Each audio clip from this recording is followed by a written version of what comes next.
Well, hello. Today's movie is Quentin Tarantino's second film, Pulp Fiction. Two thugs visit an apartment to retrieve a briefcase for their boss. They end up shooting the two men who double cross their boss and another that tries to shoot them. Later, Vincent Vega must take out the boss's wife, Mia, when the boss is out of town.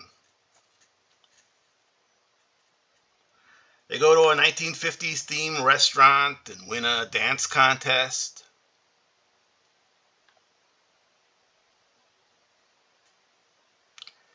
Mia later finds heroin in Vincent's coat and mistakes it for cocaine. She takes it and overdoses on it. Vincent goes to the dealer for help, and they revive Mia with an injection of adrenaline into her heart.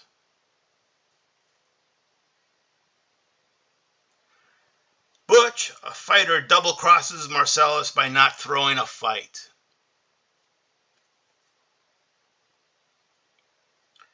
He finds his girlfriend forgot a watch that has sentimental value to him and has to go back to his apartment to retrieve it. He runs into Marcellus and gets into an accident.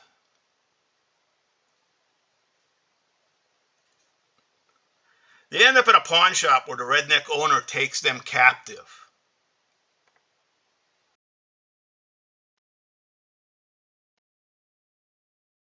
The redneck says Butch escapes and decides to stay and rescue him.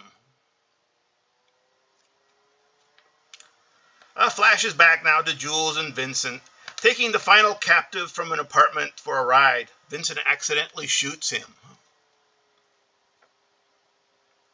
They stop at a friend's house for help. The cleaner, Winston Wolfe, comes to help them hide the body. It all ends at a diner where Jules and Vincent confront a pair of robbers.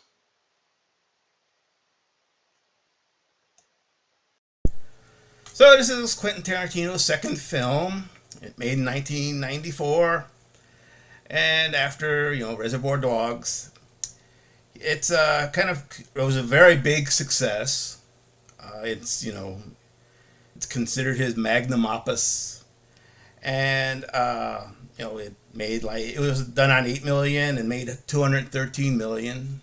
Plus, it was also a very big critical success. Won Cannes, and it won many awards, and it got nominated for 7 Oscars, and actually won Tarantino and his writing partner for Best Original Screenplay.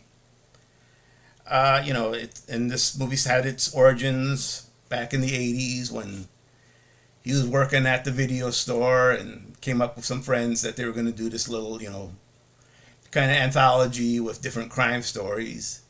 And he, of course, went on to do the first one in Reservoir Dogs.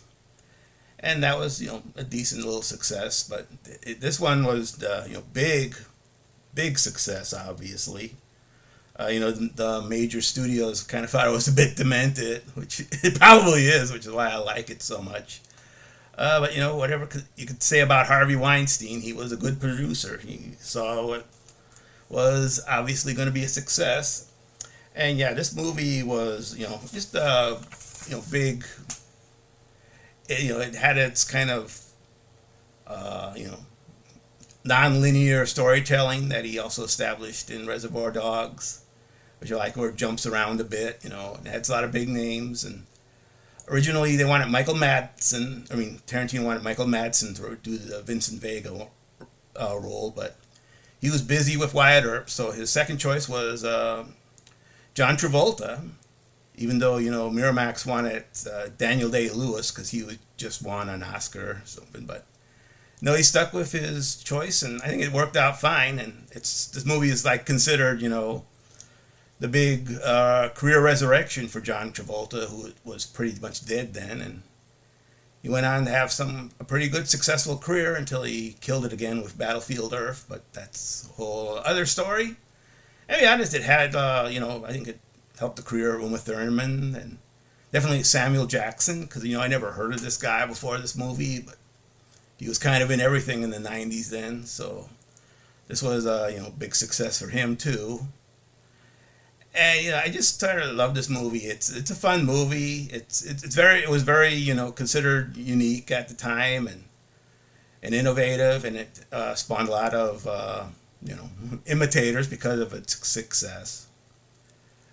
And yeah, it just definitely cemented Tarantino as a up and coming director, and he went on to make a lot of good movies. And I don't think there's anything that he's done that I haven't liked. So this is a good movie. It's a good, solid movie. I definitely recommend it, even though it's like 2.5 hours long.